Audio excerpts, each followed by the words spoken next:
जो होना है चाहे कुंवारे मर जाना, लेकिन 3 लक्षणों वाली स्त्रियों से कभी विवाह मत करना। जय श्री कृष्णा मित्र। स्वागत है आप सभी दर्शक भाइयों का पुनः हमारे YouTube चैनल पर स्वागत है। प्रिय दोस्तों, हम लेकर के आए हैं इस वीडियो में एक ऐसी कहानी जो आपके लिए सिखाएगी कि अपनी जिंदगी में चाहे कुंवारे मर जाना, लेकिन 3 लक्षणों वाली स्त्रियों से हमेशा बचकर रहना और इनसे कदापि विवाह मत करना। कभी जिंदगी में आप परेशान नहीं रहेंगे। मित्रों, ये कहानी आपके लिए बहुत ही ज्ञानवर्धक और मोटिवेशनल है। ये कहानी आपके लिए बहुत अच्छी जानकारी और सीख देकर की जाएगी। आपसे निवेदन है कि आप हमारी इस कहानी के लिए शुरू से अंत तक जरूर सुने और वीडियो की समाप्ति होने तक आप हमारे चैनल पर बने रहे हैं। वीडियो को स्किप करके आगे न बढ़ाएं। और यदि आप हमारे चैनल पर नए मेहमान दर्शक बनकर के आए हैं, आपने अभी तक हमारा चैनल सब्सक्राइब नहीं किया है, तो मित्रों आपसे और भी अनुरोध है कि आप हमारे चैनल को भी सब्सक्राइब कर लेना और बेल आइकन घंटी को भी जरूर दबा देना है, क्योंकि आपका एक सब्सक्राइब हमारे लिए बहुत महत्व रखता आया है। तो चलिए मित्रों, आपका कीमती समय नष्ट न करते हुए अब सीधे कहानी पर ही पहुंचते हैं। प्रिय दोस्तों, एक समय की बात है, किसी जंगल में एक तोता मैना का जोड़ा एक वृक्ष की डाल पर बैठा हुआ था। तोता मैना से कहा कि हे मैना रानी, आज का समय बहुत ही बदल चुका है। मैना कहने लगी, पिया जी ऐसा क्या समय बदल चुका है? तब तोता कहता है कि हे मैना रानी, समय इतना बदल गया है कि आजकल की स्त्रियां, आजकल की लडेडे डिकियां बहुत ही स्वार्थी बन चुकी हैं, क्योंकि स्त्रियां अपने स्वार्थ के लिए कुछ भी करने के लिए तैयार हो जाती है। जो काम उन्हें कदापि नहीं करना चाहिए वह स्वार्थ के प्रति स्त्रियां कर बैठती है। मैना कहती है कि पिया जी, मैं तुम्हारी बात से सहमत नहीं हूं। स्त्रियां कैसे स्वार्थी हो सकती है जो आप हमारी नारी जाति की बुराई कर रहे हैं? तोता कहता है कि नहीं बहना है तो हमारी बात पर विश्वास करो। पर तब मैना कहती है कि नहीं स्वामी, मैं तुम्हारी बात पर विश्वास नहीं कर सकती हूं। तब तोता कहता है कि ठीक है, मैना जगत में विश्वास नहीं है, तो आइए हम तुम्हारे लिए एक कहानी सुनाते हैं और इस कहानी के सुनने के साथ साथ तुम्हारे लिए विश्वास हो जाएगा कि तुम्हारी नारी जाति कितनी स्वार्थी बन चुकी है, अपने स्वार्थ के लिए कितने गलत काम करने के लिए तैयार हो जाती है। दोस्तों, तो मैना कहती है, ठीक है स्वामी, पहले हमारे लिए कहानी सुनाई और सिद्ध करके बताइए कि हमारी नारी जाति स्वार्थी है या नहीं है। दोस्त, तो तब तोता अपनी मैना रानी के लिए एक कहानी सुनाता है। तोता कहता है कि हे मैना, एक समय की बात है, किसी नगर में 3 दोस्त रहते थे। एक राजा का लड डहाका था जो राजकुमार था, एक बनिया का लड डहाका था और एक साहूकार का लड डहाका था। 3 दोस्त थे। तीनों लोगों में बहुत गहरी दोस्ती थी, क्योंकि साथ ही साथ बडेढ़े थे और साथ ही साथ बडेढ़े भी हुए थे। राजा का जो लड डहाका था, जो राजकुमार था, उसकी शादी भी हो चुकी थी।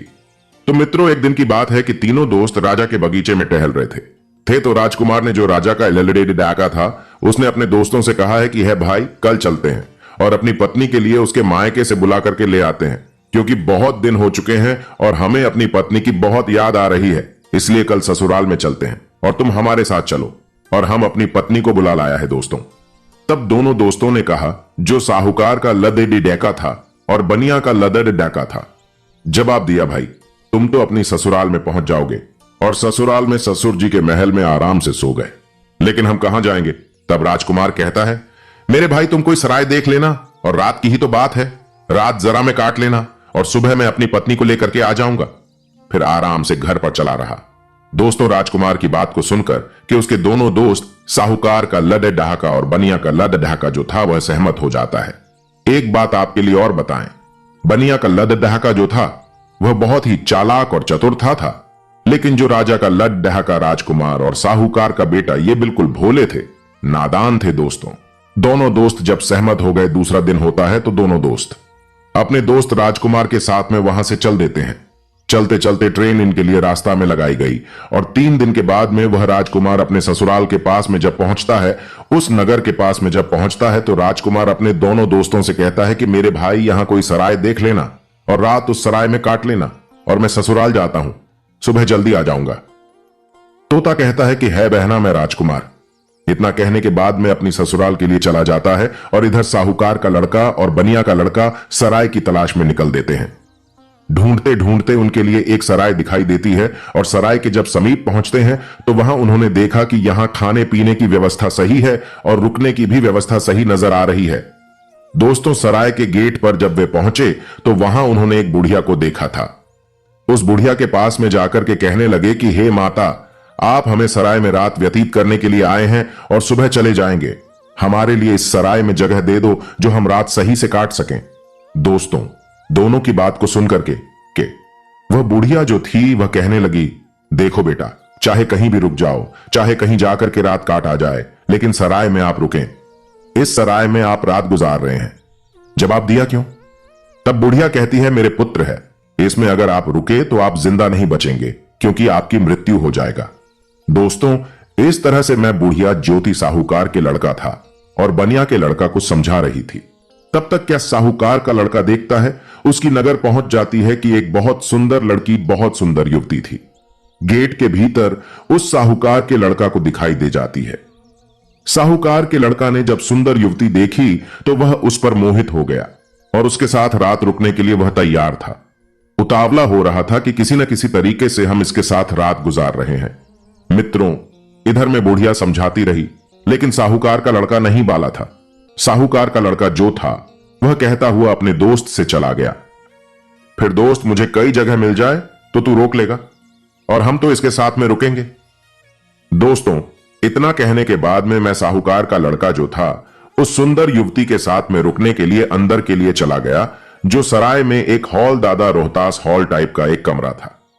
वह बहुत गहरा था, लंबा था। उस समय में वह सुंदर युवती के साथ में साहूकार का बेटा चला जा रहा है। दोस्तों, इधर रात हो चुकी थी और सोने का भी समय कुछ समय में होने वाला था। इधर दोस्तों में तोता मैना से कहता है कि साहूकार का लड़का उस सुंदर युवती के साथ में सराय के अंदर चला गया और बनिया का लड़का बाहर रह गया, जो बहुत ही चालाक था और चतुरता समझदार था। बनिया के लड़का ने रोका, लेकिन वह नहीं माना। अब दोस्तों, बनिया का लड़का जो था वह बुढ़िया के पास में फिर पहुंचता है और कहता है कि बूढ़ी माता, मैं आपकी बात को समझा नहीं। आपने कहा कि सराय में जो रुकेगा उसकी मृत्यु हो जाएगी और वह सुबह जिंदा लौट करके नहीं आएगा। इसका क्या कारण है, बताने की कृपा करें। कहते हैं मित्रों, तब बुढ़िया कहती है कि बेटा, जब तुम पूछ रहे हो, तुम्हारे दोस्त ने नहीं माना। मुझे डर है कि वह सुबह आपको जिंदा नहीं मिलेगा। बनिया का लड़का कहने लगा, वही तो आपसे जानना चाहता हूं, माता बात क्या है, खुल करके लगाओ। तब बुढ़िया ने कहा कि बेटा, ये जो सुंदर युवती आपके दोस्त ने देखी है, जिसके साथ में अंदर चला गया है, ये सुंदर युवती जो है एक वैश्या है और ये नागिन है। ये रात में अपना रूप बदल लेती है और जिसके साथ ये रात में रुकती है उसी को डस लेती है और उसको मार देती है। इसलिए हमको डर है, क्योंकि जो गया वो जिंदा लौट करके नहीं आया। तोता कहता है कि मैना बनिया का लड़का यह सुनकर के घबरा गया और कहने लगा, हे बूढ़ी माता, हमें कोई रास्ता बताओ जिससे हम अपने दोस्त की जान बचा सकें। तब बूढ़िया कहती है कि बेटा, हम तुम्हें एक तलवार देते हैं। अगर तुम उस नागिन का वध कर सको तभी तुम्हारा दोस्त बच पाएगा। बनिया का लड़का समझदार था, चतुर था। वह तैयार हो गया और कहने लगा, माता दाल आइए तलवार, मैं अपने दोस्त के लिए जरूर बचाऊंगा, चाहे हमारी जान क्यों ना चली जाए।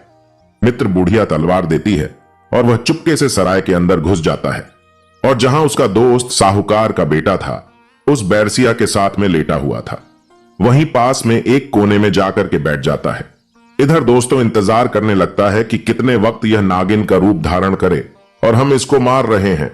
इधर आधी रात का समय होने वाला था और तभी वह सुंदर युवती जो नागिन थी अपना रूप बदलती है और रूप बदल करके उसके लिए काटने के लिए होती है, डसने के लिए होती है। तो उसका दोस्त बनी तलवार लिए तो बैठा ही था। एकदम से उसने तलवार चलाई और उस नागिन का वध कर दिया। उसकी कहानी खत्म हो गई। वह सुंदर युवती भी मरे, पर इस तरीका से उसने अपने दोस्त की जान बचाई और उस नागिन के लिए, जो मरी हुई नागिन थी, पलंग के नीचे उसे रख दिया और छिपा दिया। दोस्तों, तब तोता कहता है कि मैना में बनिया का लड़का जो था, इतना काम करने के बाद, मैं अपने दोस्त की जान बचाने के बाद मैं सराय से बाहर निकला लाया और जब बाहर निकल आया तो उसने क्या देखा है कि एक सुंदर स्त्री जो जंगल की तरफ जा रही है। उसने देखा और विचार किया कि यह सुंदर स्त्री जंगल में इतनी रात में कहां जा रही है। हमें देखना चाहिए, इसके पीछे पीछे जाना चाहिए और यह जानकारी लेना चाहिए कि यह जा कहां रह गई। दोस्तों, मैं बनिया का लड़का, जिसके हाथ में तलवार थी, जिसने नागिन का वध किया था, अपने दोस्त की जान बचाई थी। मैं सुंदर स्त्री के पीछे चल देता है और सोचता जा रहा है कि देखें यह कहां जाएगा। मैं स्त्री चलती चली गई और जंगल में एक साधु का आश्रम था और साधु के आश्रम पर साधु के पास में पहुंच गई थी।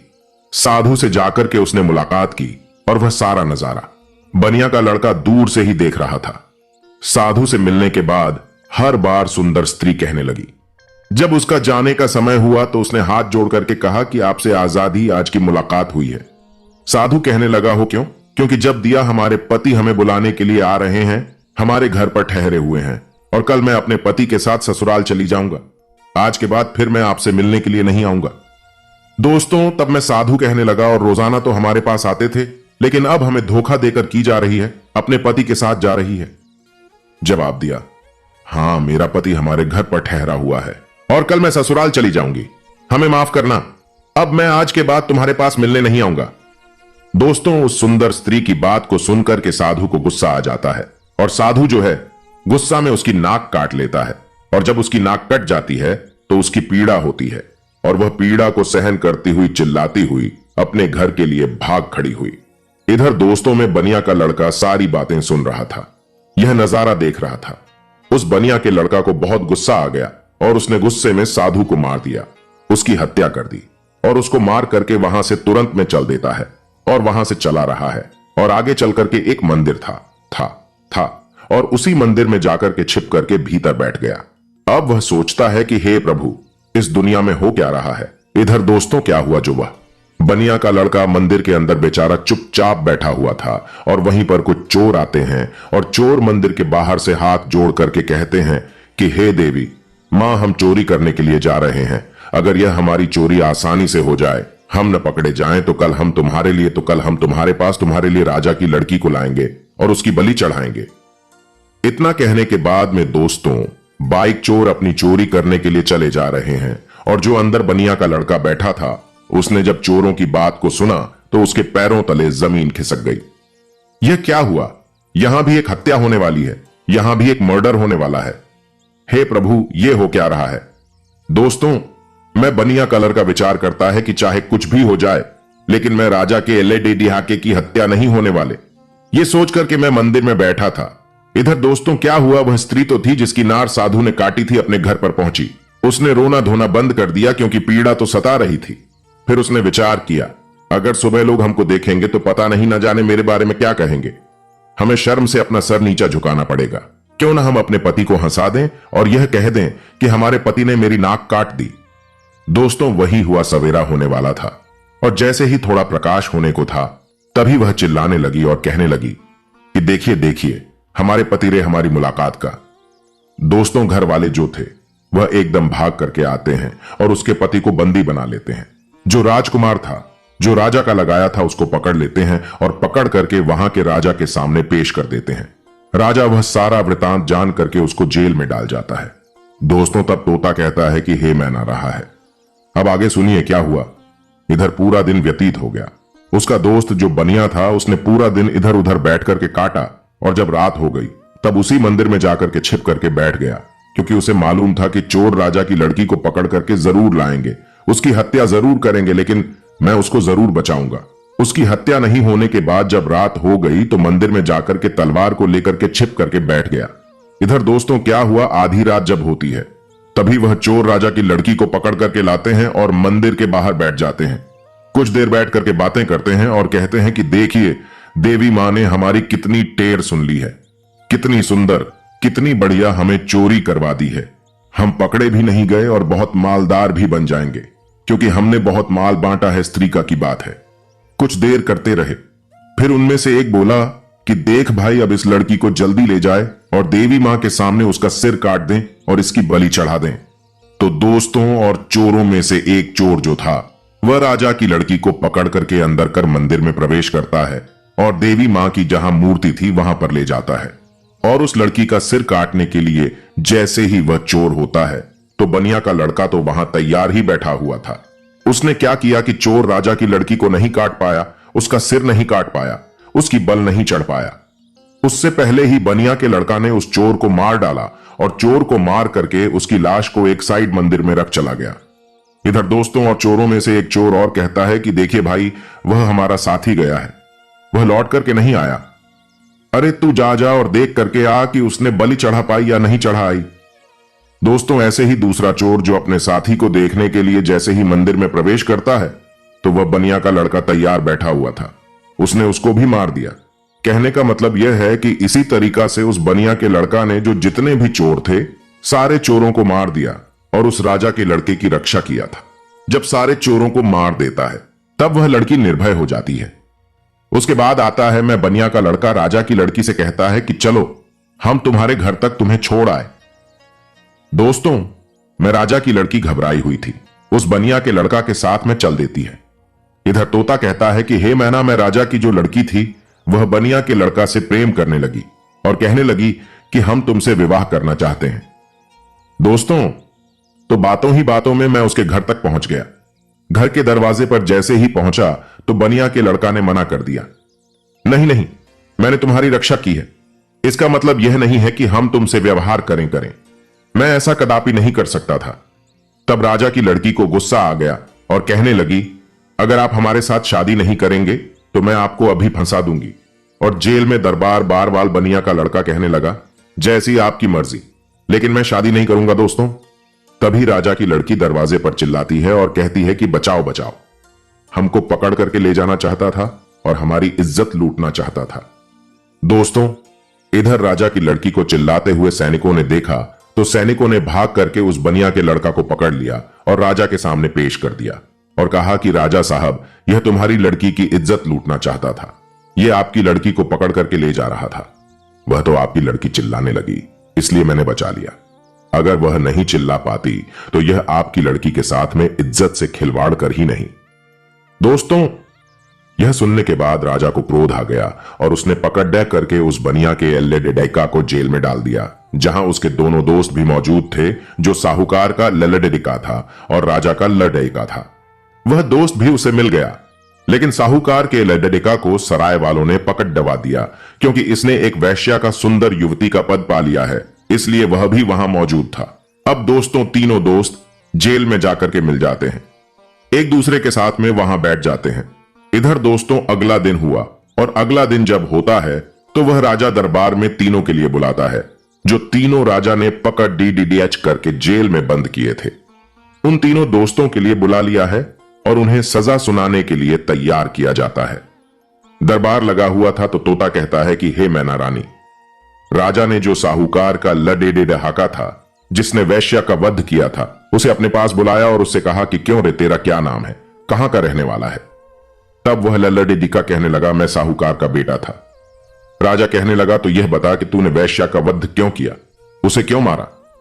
अब दोस्तों, साहूकार के लल्लेडेडिका को कुछ मालूम ही नहीं था, जो वह राजा को बता देता उसे नहीं मालूम था, क्योंकि वैश्या का वध किसने किया और बैरसिया का वध साहूकार के लड़का ने तो किया नहीं था, जो उसे मार था। राजा ने फिर पूछा, चुपचाप काहे को खड़ा रहा, बताते तूने बैरसिया का वध क्यों किया गया। दोस्तों, तब मैं साहूकार का लड़का तो नहीं बोल पाया, जो बनिया का लड़का था। वह कहने लगा, महाराज क्षमा चाहता हूं, आप जो बीच में हमको बोलना पड़ रहा है, इसे कुछ नहीं मालूम है।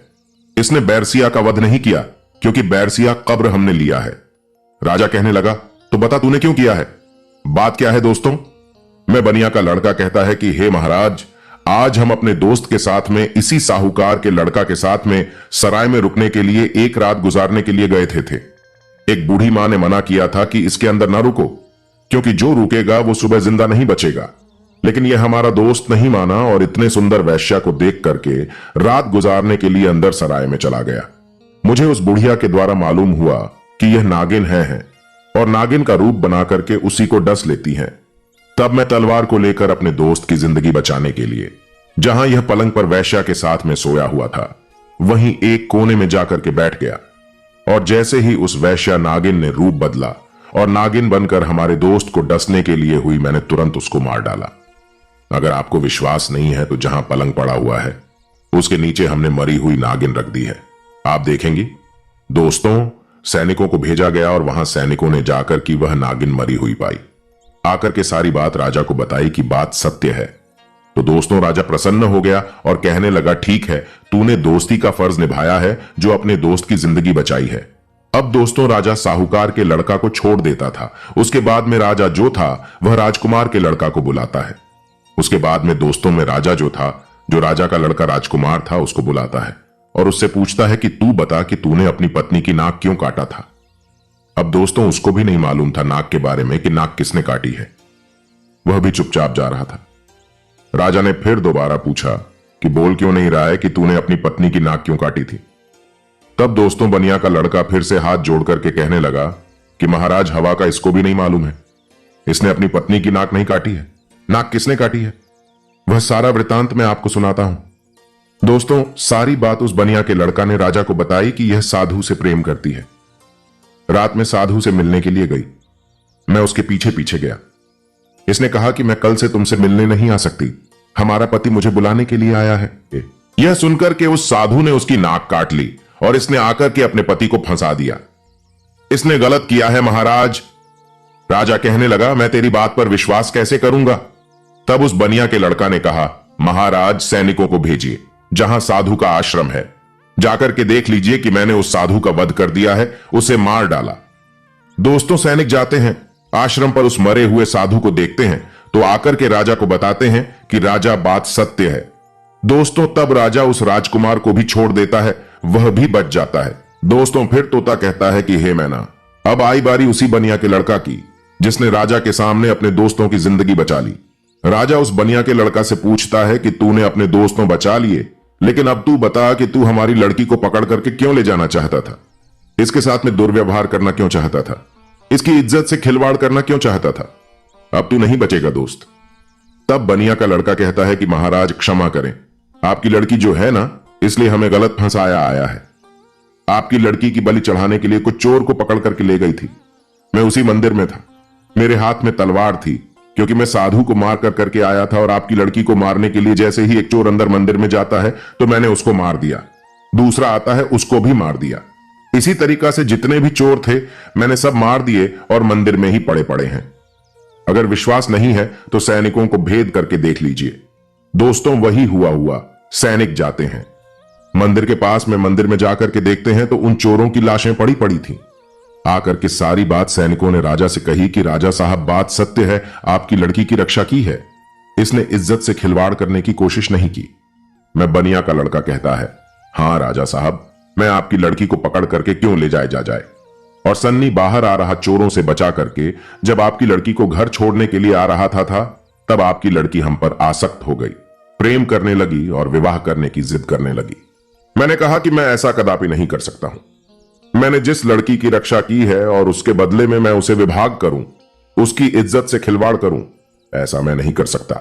मैंने उसे मना किया तो उसने कहा कि महाराज अगर तुम हमसे विवाह नहीं करोगे तो हम अपने पिता से कह करके तुम्हें जेल में डलवा देंगे। इसने वही किया दोस्त।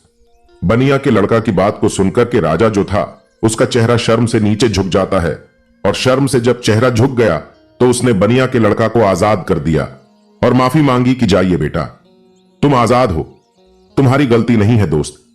इस तरीका से मैं बनिया का लड़का जो था अपने दो दोस्तों को बचा लेता है और स्वयं भी बच जाता है और तीनों दोस्त हंसते हंसते अपने नगर में चले आते हैं और आराम से फिर वहीं रहने लगते हैं। तो दोस्तों मैं तोता कहता है कि हे मैना देख लिया, इस तरीका से नारी जात स्वार्थी बन चुकी है और अपने स्वार्थ के लिए गलत से गलत काम करने के लिए तैयार हो जाती है और कर बैठती है। अब उस गलत काम के लिए चाहे कुछ भी करना पड़े, चाहे कितने भी कष्ट झेलना पड़ी ढे, चाहे किसी की जिंदगी से खिलवाड़ा करना पड़ी ढे, लेकिन ऐसी स्त्रियां नहीं मार पाई हैं। दोस्तों अपने प्रिय तोता की बात को सुनकर के मैना जो है वह चुपचाप हो जाती है। उसके बाद में तोता कहता है कि हे मैना रानी, इसीलिए तो मैं सोचता हूं कि चाहे भूखे मर जाना लेकिन इन लक्षणों वाली स्त्रियों से कभी विभाग बात करता है। तोता समझाता है कि 3 लक्षणों वाली स्त्रियां ये है। पहली वो जो पत्नी होकर के भी पराय पति से हित करे और पराय पति से छुप छुप कर मिलने के लिए जाए, अपने पतिव्रत धर्म को भूल जाए और उसके साथ में हवस का शिकार बन जाए, तो ऐसी स्त्री से हमेशा बचना चाहिए और ऐसी स्त्रियों से दूर रहना चाहिए। और दूसरी स्त्री वो है जो एक स्त्री तो है लेकिन वैश्या प्रवृत्ति की तरह जिंदगी गुजार रही है, नागिन की तरह रह रही है। अब उसे अपनी हवस की इच्छा पूर्ति के लिए चाहे अपने पति का कत्ल क्यों न करना पड़ी ढे, लेकिन वो कर बैठती है और नागिन की तरह अपने पति को मार डालती है, उसे डस लेती है। तो ऐसी वैश्या प्रवृत्ति के लक्षण वाली जो स्त्रियां हैं इनसे दूर रहना चाहिए, इनसे कदा विवाह करने की इच्छा नहीं रखना चाहिए। और तोता बोला, हे मैना, तीसरी स्त्री वो है जिसकी जान अगर कोई बचाई जाए, जो मरने के लिए जा रही हो, और उसकी अगर कोई जान बचा ले और उसी से विवाह की इच्छा करे, उसी से दुर्व्यवहार करने की इच्छा करे और वो उसे कभी करना ना चाहे, फिर उसको झूठा फंसा करके उसे मरवा डाले या उसे जेल में बंद करवा दें या उसे सजा दिलवा दें, तो ऐसी स्त्रियों से भी हमेशा बच करके रहना चाहिए। इनका कोई भरोसा नहीं है कि कितने वक्त तक तुम्हारी जिंदगी को ले रहे थे। तो दोस्तों, मेरे कहने का तात्पर्य यह है कि यह कहानी हमको यही सिखाती है कि चाहे जीवन में कुंवारी मर जाना, लेकिन ये 3 लक्षणों वाली स्त्रियों से हमेशा दूर रहना, बचकर रहना। कभी जिंदगी में फंसो भी नहीं और कभी जिंदगी में दुखी नहीं रहोगे और तुम्हें कभी जिंदगी में रोना भी नहीं पड़ी डढ़ेगा और पछताना भी नहीं पड़ी डढ़ेगा। यही कहानी हमको यह सिखाता है। तो मित्रों, कैसी लगी हमारी यह कहानी है? अगर यह कहानी आपको अच्छी लगी है, पसंद आई है, तो कमेंट बॉक्स में जरूर बताना। हो सके तो अपने मित्रों के लिए भी शेयर करना आप क्षमा चाहते हैं। दोस्तों, पुनः मुलाकात होगी अगले वीडियो में किसी और नई चर्चा में। तब तक के लिए सब्सक्राइबर बंधुओं एवं दर्शक भाइयों के लिए राधे कृष्णा, ओम नमः शिवाय, नमस्कार।